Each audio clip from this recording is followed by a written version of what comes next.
Protagonist begins by saying it was a boring life. He was born into a regular family and lived regular days.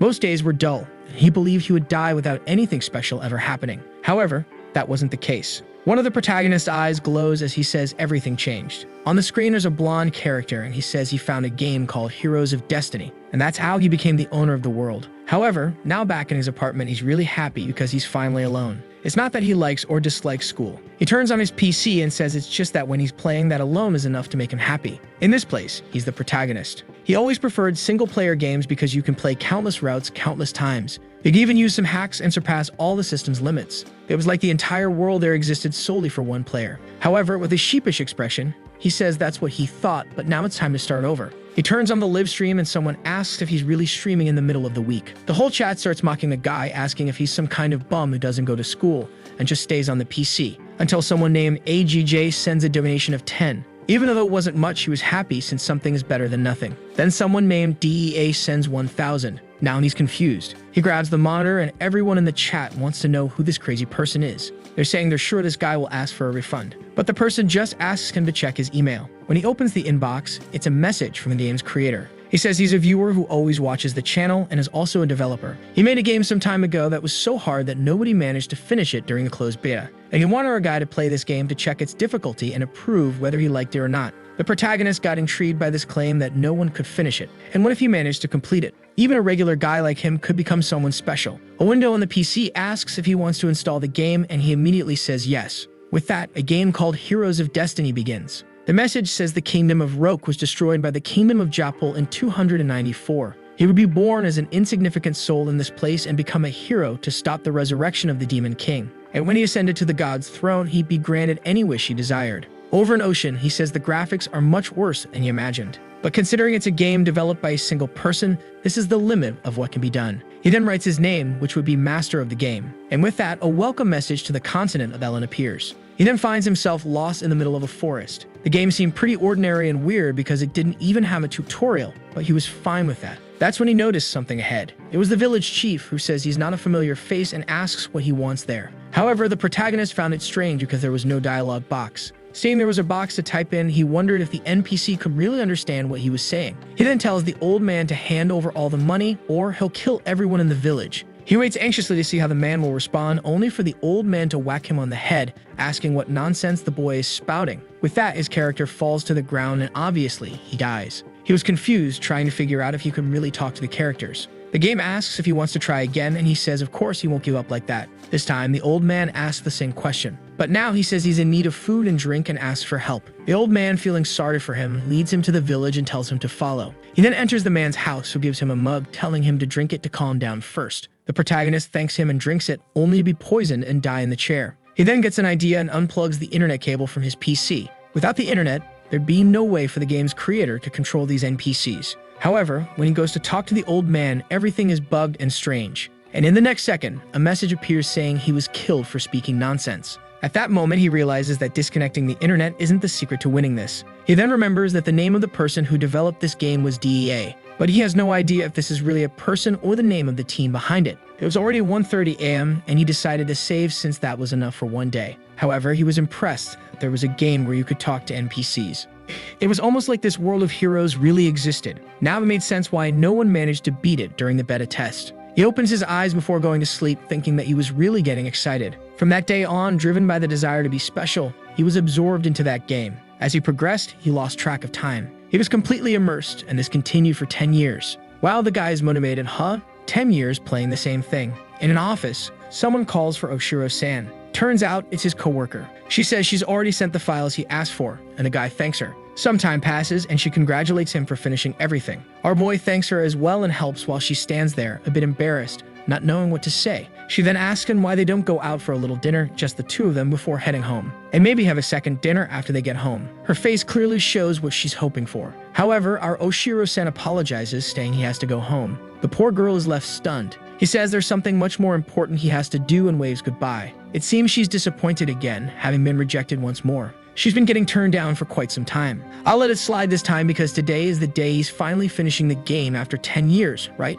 So, let's see. Apparently, the night turned into morning. He is congratulated for being the first human to enter the ranks of the gods, and for being registered in the Hall of Honor. Our guy is standing there, all happy that he finally managed to finish it. But his smile quickly changes expression. After so long, he managed to do what he always wanted, to become in some way special. But on the other hand, his life was more ordinary than ever. Wouldn't it have been much more extraordinary to be with his coworker? Huh, you idiot. At least in the game, he felt like he had lived something entirely different. He remembers the characters like the Black Prince, Gale Krakow, Cardinal Cesar Libaro, and the Witch Celestina Urin. All the characters were full of charm and unique personalities. The reactions there were so lifelike that he felt those people existed somewhere else. But now, rubbing his eyes, he knows it's all over, until he hears a sound. Looking at the screen, he sees a message asking if he wants to start a new adventure. But this is a very honest message, warning him that if he presses yes, he'll be teleported to the continent of Ellen. And after selecting it, he wouldn't return until the game was completed. Oshiro wonders if there's some kind of secret stage. However, with his mouse, which looks more like a brick, he says he's eager to go through it all again. And now that he's come this far, he had no choice but to move forward. Of course, he's transported to the continent of Ellen. At least, unlike other protagonists, he was 100% warned. A strange voice welcomes the master of the game. Slowly, he opens his eyes, wondering why his chest hurts so much. He couldn't breathe properly and had no idea what room he was in, until someone next to him says he's finally awake. It's an old man with a mustache who says it's thanks to the high-tier potion he had reserved. The boy starts to open his eyes, and the man calls him Calyx-sama. But our confused protagonist asks who the mustachioed man is, leaving him unsure of what to say. As far as he remembers, the healer didn't mention this potion causing amnesia. However, the protagonist has a desolate look, clearly confused. The man then says he'll introduce himself again and states his name is Russell. The protagonist quickly notices the man isn't speaking Japanese, but he can understand everything he's saying. But the worst part is that he's still feeling the same chest pain since he woke up. Russell apologizes, saying it's his fault for rushing him. The chest pain was a side effect of the potion he gave him, but it would pass soon enough. He then says the boy will feel much better shortly, so he'll take his leave for now. With that, the door closes while our boy is left standing there confused. Some time passes and the candle goes out. He opens his eyes again and rises from the bed. Going to the mirror, it's just as he thought. His body feels entirely different, and it's obvious he's in a different body. A body he has no idea who it belongs to. He can remember the 30 years he lived, but he can't even figure out his name in this moment. Looking at himself in the mirror, he wonders who in this world this person is. That's when the famous system window appears. Player name, Calyx Shiken, a noble with no profession, completely battered and broken. Level 8 with a reputation of 3 stars and 14% approval. Additionally, he possesses the governing skills of finance, development, and military. What Calyx notices is that this screen looks very similar to the game system's interface. Now the whole being sent to the continent thing really made sense. He was in the main stage of the entire game, the famous continent of Ellen. He puts his hand on his chest and says he needs to calm down first. He then feels something strange. He beats his chest again and collapses on the floor in pain. This body of his was a wreck and he had no idea why, but at least it was clear this wasn't just a dream. First, he'd have to get used to being called Calyx Shiken. He goes to the bed and keeps repeating to himself over and over that he is this Calyx guy. As soon as he thinks about the window, it appears again. He's certain this must be the kind of thing only he can see. At this moment, he's 15 years old, and he decides now is the perfect time to gather information. After all, if he lets his guard down in this world, he'll be killed. He checks the system and sees he belongs to the county of Shiken. If the name of the place and his last name are the same, that means he's the direct heir of this land's ruling family. At least he was lucky in that regard. That's when someone knocks on the door, startling him as he wonders who it could be. He doesn't know how to react or what would be the normal way for Calyx to respond. He keeps repeating to himself that he is Calyx while saying nothing. Then we see that it's a girl outside. She brought a big steaming cup of tea, saying it's the boy's medicine. Realizing she's a maid, he decides to act with some dignity and tells her to come in. The girl steps into the room asking for permission. Calyx watches her closely as she walks in, kneels, and offers the medicine. What kind of medicine is this? She just walked in and I don't see any medicine there, huh? Now I see it. She's saying it's nice and warm and that he should give it a try. Our boy, who clearly needs a gym membership because he looks malnourished, asks who she is. But then he realizes that asking this will make it obvious he's not in his right mind. The girl looks confused and asks if he's feeling unwell. That's when a system window pops up in his head and he says no. The system shows that her name is Layla. She's 23 years old, has a reputation of -3, and a very low approval rating. However, he notices something odd in the system. She's affiliated with the Viscount of the Hoshiran territory. Considering they're in the county of Shiken, why is that listed in the system? Moreover, there's something even stranger. She has an unusually high combat capability, way too high for a simple maid. For someone who's played the game, he knows these are definitely not the stats of an ordinary servant. She's standing there staring at him, clearly waiting for him to drink. But looking at the tea, he's already made up his mind. No way he's drinking this thing from someone working for another house. Layla asks if he's alright and insists he drink the tea, but Calyx just tells her to leave it there and go. She starts smiling brightly, insisting he drink it right now. Calyx grabs her hand angrily, suspecting she's about to force him somehow. But as soon as it's in his hand, he fakes a cough and spills it to the side. As the cup falls, he thinks that's enough. Once all the liquid is spilled, he won't have to drink it. But then Layla, in a display of Spider-Man-level reflexes, catches the cup mid-air, ensuring not a drop is wasted. Seeing her pull off the classic Peter Parker move, he has no idea what to do. He takes the cup back slowly while wondering what kind of reflexes she has. It would be bad if their eyes met, as she might realize he did it on purpose. As she stands up, he lowers his head and looks away. She places the tea on the desk, saying his medicine is safe. Meanwhile, he's lying in bed, avoiding eye contact with her. He knows there's poison in there, and no way is he drinking it. He closes his eyes, thinking he has to do something about this situation. Just as he's about to pass out, she hugs him. She asks if he's okay, and Calyx wonders that he managed to dodge the situation for now. Looking at the system, he wants to know more about the house Layla belongs to. First, he sees in his status that he's the son of the Count's first wife, who's already passed away. He wonders if there might be some half-siblings from the second wife. He discovers there's one older than him at 16 years old. That's when he sees in the system that the new wife's name also ends with Hoshirin. He immediately connects the dots and realizes this woman must have sent Layla. If Calyx, the son of the first wife, dies, the woman's son will inherit the title of Count. Strangely, the lunatic is breaking out in a cold sweat while feeling excited. As always, the game Heroes of Destiny starts off hard. He then tells Layla he's feeling much better now and thanks her. But he asks how his stepmother is doing. Layla looks surprised and says the Countess is very upset about the boy trying to take his own life. She pleads with him never to do something like that again. That's when Calyx understands why this boy was bedridden and in such bad shape. Judging by the pain in his chest, this guy must have tried to end his own life. He says he won't do such things anymore, and Layla replies that the Countess will surely be happy to hear that. He thanks her again and asks her to leave. But her expression changes and she says he still hasn't taken his medicine. Now he's scared. It seems the damn girl won't leave until he drinks it. The problem is, she's there to kill him, and if he refuses, she might simply assassinate him outright. Even though he knows the game, at this moment he's just a fragile teenager. He could try yelling for help. What if she cuts him down before anyone arrives? He would definitely die before that happens. She's already turning back to him, and he realizes he might not have a choice but to drink it. But then he asks himself the obvious question. Why is she poisoning him instead of just stabbing him and running away? If that's her plan, clearly she can't draw attention to herself. That poison is a way to make it look like he took his own life. It's the same poison that Farmer gave him 10 years ago. And Layla says that if he's having trouble drinking it, she can help. But there's something Calyx learned while playing this game. The worst will always happen, so it's best to be prepared. He's certain that even if he refuses, she'll force his mouth open and pour it in. The madman is blushing, saying this makes him really excited. Indeed, the game Heroes of Destiny never disappoints. Layla sits down and offers the tea once more. Suddenly, he grabs the poisoned tea and drinks it all. Layla simply watches as the effects of the poison finally kick in. As he expected, this was bound to happen. Now the question is, how will he get out of this crisis? There must be a person or an object to resolve this situation. That's when he remembers Russell mentioning having some high-tier potions in stock. He comes up with an idea and tells Layla to step outside and call for Russell. She asks why, and he humiliates her, asking if he really has to explain himself to a mere servant. The girl is shocked and quickly apologizes. When he shouts and orders her to leave and fetch Russell, she rushes out. Calyx knows that the potion Russell used earlier could be traded for a castle. Yet the man didn't hesitate to use it on him. At the very least, he seems like someone who isn't trying to kill him. As soon as Layla leaves the room, he gets up and tries to vomit. But no matter how hard he tries, nothing happens. The game wasn't going to make things that easy. One thing was clear.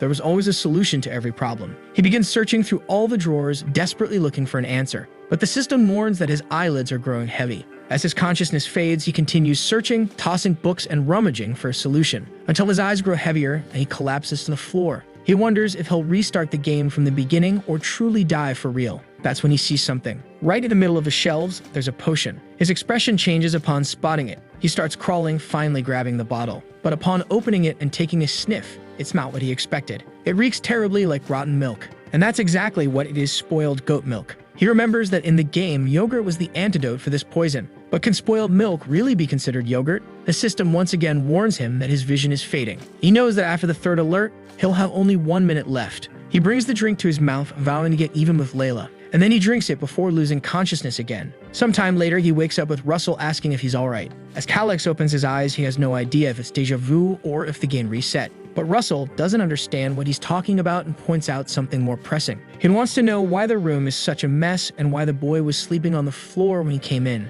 Calyx realizes the game didn't reset, he managed to survive. But that near-death experience is something he never wants to go through again. No matter what happens, he is determined to live. Now that this is settled, he needs to check the status of this man. He observes Russell and the system window appears. At the moment, Russell is the acting count of this land because the previous count died and hadn't chosen an heir yet. Even though it's a temporary position, it's something that could help him. The man seems like a strict military type, so Calyx believes he can be trusted. At least he was the one who saved him with that potion. Calyx calls out to Russell, saying he has something to share. They talk for a while, and it seems Calyx tells him everything about what's happening. But Russell says there's no evidence. Calyx learns that the potion Russell used was standard protocol in this family. It was just following normal orders. Russell explains that to him, all heirs of the Shikin family are equal, and he is obliged to serve both sides. Calyx then asks if Russell wants him to keep taking that medicine until he dies so everyone can claim the inheritance. But Russell questions if Calyx really lost his memory. You should know that the Shikin family is in serious financial trouble.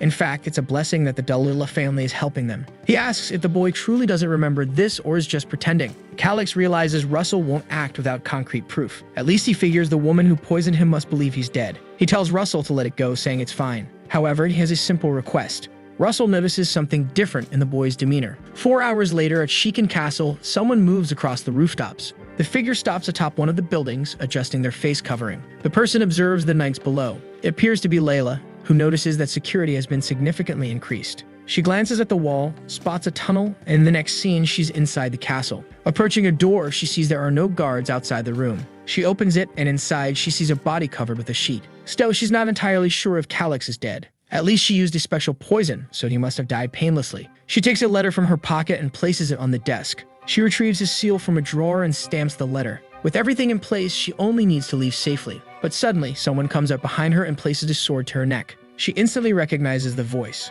but the person says nothing, and she can only fear the blade slitting her throat. She pleads with him to wait and screams, claiming it's too late. Lord Calyx is already dead, and now the Shikin family can only belong to the Grumbine family. Of course, it's Russell standing behind her, observing everything. She falls silent for a moment. Then she asks if he shouldn't just be a simple noble serving the Shikin family. But that's when the boy stands up and says it all went exactly as he expected. The foolish girl is startled, isn't she? Our guy says that the slow death poison is quite stimulating, but he finds it interesting how one noble family is trying to poison another. He's certain that if this came to light, it would turn into a complete mess. Suddenly, Layla crouches and pulls her arm out of Russell's grip. But as soon as she tries to turn away, he grabs her arm again. With a swift turn and a strike to the ribs, she stumbles, revealing her thighs. Calyx knows that the difference between their skill levels is 3 stages. Clearly, she stands no chance. But Layla insists, saying he has no physical evidence, so no one will believe him. However, Calyx calmly replies that attempting to assassinate a noble is punishable by death, even if the assailant is a noble themselves.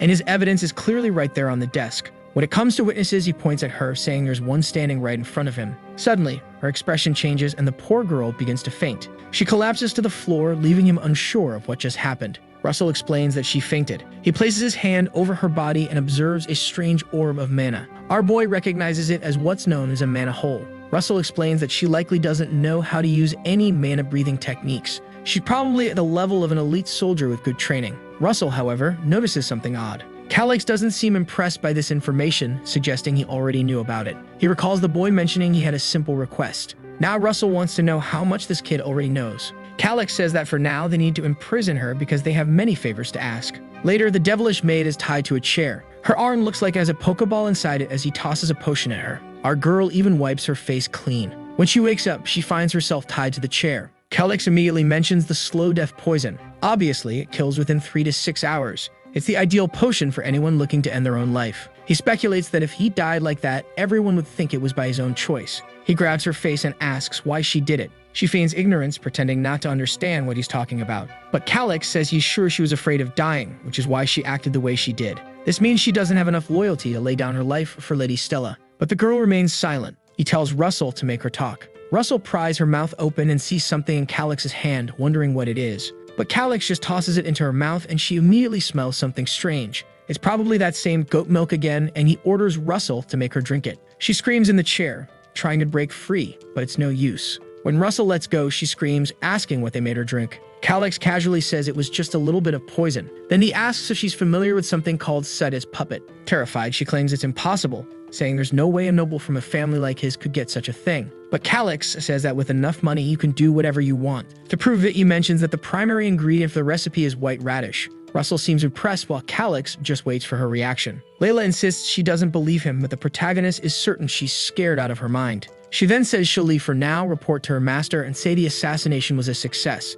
She questions whether he really thinks she'll follow his orders, but Calix simply asks if she's ready to die. Acid's puppet poison has over 3,000 different antidotes depending on the formula, and the correct one for what she drank is stored in his mind. So if she doesn't want to die a stupid death, she better listen to him. The girl is breathing heavily, clearly shaken, but he demands her answer. After hesitating for a moment, she shouts that it's fine and asks to be untied. But Calix remarks that she seems awfully angry at the person who's saving her life. She's trembling, almost crying in the chair, begging to be released. Russell finds it strange that she suddenly decided to comply. And there she is, pleading for mercy. Calix knows it's just the spoiled goat milk wreaking havoc in her stomach. She pleads with Russell to untie her, but Russell hesitates, questioning whether Calix has forgotten that she tried to kill him. The boy responds that she's a very valuable witness and they'll need to treat her with a bit of dignity. Russell has no idea what he's talking about. Meanwhile, she keeps begging to be released. She's on the verge of tears, seemingly about to explode, pleading for freedom. Time passes. She eventually announces that she's leaving to report that the assassination was successful.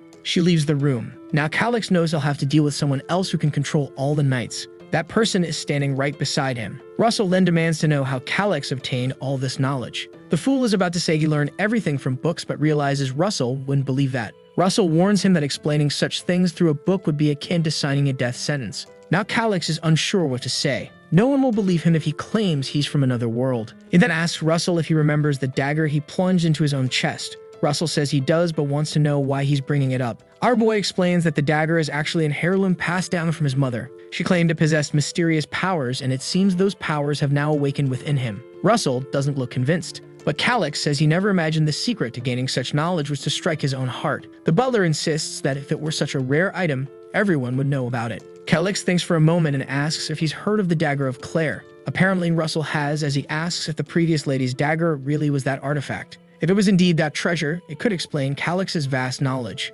However, Russell says there's one issue. He wants to know if anyone else knows about this. Calix assures him that no one does. He's the first. He then asks Russell what he thought about Layla's story, specifically the idea that all of Count Claire's movements, his father's movements, had been leaked. A knight like his father, who was on the verge of advancing in rank, shouldn't have died to a mere monster attack. It's ridiculous to believe such a story. Russell immediately realizes Calix is seeking his help. But in the political games of succession, Russell has no intention of getting involved. However, if the Count's death truly was premeditated, that changes everything. Yet gripping his sword, Russell debates internally. As a soldier, he doesn't want to get entangled in politics. This principle has guided him for 50 years. Just as he's about to express this to Calix, the boy suddenly shouts, demanding to know why his father had to die. All he wants is to understand why his father was murdered and who was behind it, obviously, so he can start planning his revenge. He asked Russell if he isn't curious too. Whoever it was, they already know it was someone who stood to benefit from his death, but they can't give up just because the situation seems difficult.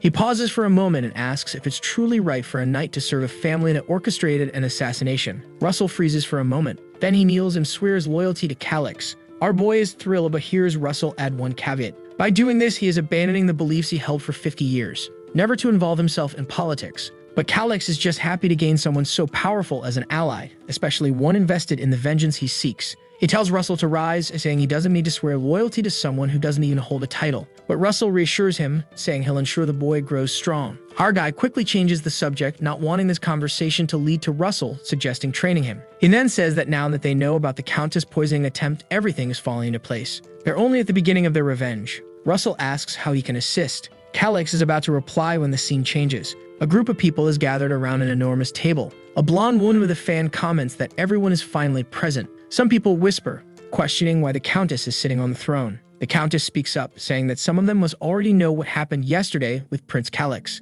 He attempted to end his life using a poison known as slow death. One of the older men says it's the typical choice for those looking to take their own life, and if he consumed it, death was inevitable. Everyone is aware that with Calix's death, the faction he represented has become irrelevant. The Countess is overjoyed by Calix's apparent demise. Now it's certain that Grumbine will assume the Count's seat. This is exactly the question everyone in the room is asking. Some suggest that the Countess take charge temporarily. Meanwhile, in the next room, a boy is getting ready, remarking how things are becoming quite interesting. He calls out to Russell, who declares he'll follow him to the end. Our boy is fully armored, ready for battle. It seems Grumbine is just some chubby kid, likely the son of that scheming woman. Everyone is smiling until someone kicks the door open. Who steps in? Everyone. By their shocked faces, you already know. it's Calix with Russell right behind him. The Countess is utterly confused, unable to comprehend why he's alive. Everyone in the room starts whispering the same question. Calix marches up to the Countess and calls her by name. He informs her that the throne she's sitting on does not belong to her. She tries to play it cool, commenting on how energetic he looks and asking how he's feeling, saying he drank the poison but luckily survived. Then he warns her that she was far too hasty in her plans. She tells him to calm down and not make baseless accusations. Even though he never acknowledged her as his mother, calling her an assassin is unforgivable. She screams, declaring that in the Grand Hall, one must take responsibility for their words. But Calix responds, saying it's impressive how she remains so dishonest even after being exposed. The Duchess, clueless about what he's planning, asks what he's talking about. Calix simply says that for now, this is the next step. Suddenly, he claps his hands and someone enters the room. Layla walks in and he announces that the witness has something to say. The others in the room have no idea who this woman is, while the Duchess immediately realizes that if it's who she thinks it is, she's in deep trouble. Layla kneels and Calix asks her to state her name. The girl slowly opens her eyes, glances at Grumbine, and introduces herself as Layla. Now the Duchess is panicking, unsure why this girl is here. Layla introduces herself as a shadow operative from the Hoshiran family's Special Operations Unit. Calix commands her to explain. She explains that members of this unit are orphans trained in the Gorda fields. The children who survived were selected and sent to other locations with false identities. He asks if she was working undercover at his castle. She says yes, pretending to be a maid employed by Lady Stella. Calix then asks if she knew her true mission. Layla admits that she did. The Duchess yells, claiming that all of this is a nonsensical conspiracy. Others in the room protest, saying Layla had worked at the castle for 5 years. How could she possibly be a spy? The room erupts with accusations that the Hoshiran family is scheming something. However, others question why Layla would confess to such a thing without reason. The treasurer next to the Duchess starts to panic. He shouts at Russell, demanding to know why he's staying silent. Does he really believe the words of a maid like her? Russell calmly responds that she isn't a maid but a criminal caught in the act. She was forced to admit that she was a spy working for the Hoshiran family. Whether this is a conspiracy or not, it must be judged after hearing her testimony. The treasurer has no good response. Another noble interrupts, telling the treasurer to stop interfering and let the woman speak. The treasurer, angered, asks what he just said, but someone else shouts for everyone to be quiet. The room falls silent, and the Duchess's anger is palpable. Someone asks Layla what her mission was while working for the Hoshiran family. She states it was to gather information. Calix asks what kind of information. She explains that she was tasked with tracking all income and expenses of the territory, noting all travel dates and destinations of the former count, and monitoring the movements of political allies and vassals. Calix then steps forward and asks her what her most recent mission was. She reveals that her orders were to poison Prince Calix with the slow death venom. After his death, she was to place a forged suicide note in his room to make it appear he had taken his own life. Calix, cold and calculated, asks her what the outcome of her mission was. She admits that she successfully poisoned him but was caught by Count Russell when she entered to plant the note. The Duchess screams, demanding that the woman be arrested. Guards rush to seize Layla, who tries to resist, shouting that there's no evidence to back these claims. Calix, looking as composed as ever, calls out to Russell. Russell nods and presents the forged suicide note. He explains that he was in Calix's room when Layla entered to plant the letter. Then he reveals a memory of the Earth Scroll. He reminds everyone that this magic is capable of revealing malicious intentions. With this scroll, they could uncover who ordered Layla to carry out this act. The treasurer realizes that if this evidence is revealed, it's over for all of them. They have to stop it, even if it meant silencing everyone in the room. Calix, noticing the treasurer's tension, smirks, already knowing he tries something drastic. He stretches his arms and calls for the knights to enter. The room fills with the sound of footsteps as an army of knights marches in, positioning themselves behind each noble. Now there was no way to suppress the truth. The treasurer, terrified, demands to know from Russell what this means. Russell explains that after reviewing the scroll's contents, the results were shocking. To prevent disorder and chaos, summoning the knights was the only option. The nobles protest, claiming it's wrong to bring soldiers into the sacred Great Hall. Meanwhile, Grumbine, the chubby-haired parent, sits in stunned silence, looking like a fool. The Duchess, realizing the knight's presence means the evidence is irrefutable, knows she's trapped. There's nothing she can do now. Calix then asks Russell what the punishment is for a noble who attempts to kill a member of their own family. Russell replies that it's death by hanging. The Duchess, in desperation, grabs her piggish son and declares he had nothing to do with this. She turns to Calix, pleading, saying that while they aren't related by blood, she is still his mother. She begs him to believe her, but Calix only glances at Layla. With a sly smile, he asks her if this is true. Layla, trembling, reveals that when she received her orders from the Countess, Prince Grumbine was present. Calix smiles and the Duchess falls into despair, screaming and crying, claiming it's all a lie. But is it a lie? Our boy, unfazed, announces that he doesn't care if it's a lie. He's determined to take them both down. After all, she's the one who tried to assassinate him in the first place, making them the true cowards. Looking at her sobbing on the floor, he declares that the fox hunt has now reached its climax. As the Duchess sits there, her jaw practically glued to the table in shock, someone suddenly slams their hand on the table and calls for Calix. Calix looks over. It's the king of McDonald's himself, Rumbine. The Duchess screams for her son, and Calix turns just in time to see the boy beside him. But instead of defending himself, Rumbine kneels, bowing deeply at Calix. The entire room is stunned as Gray thanks him, while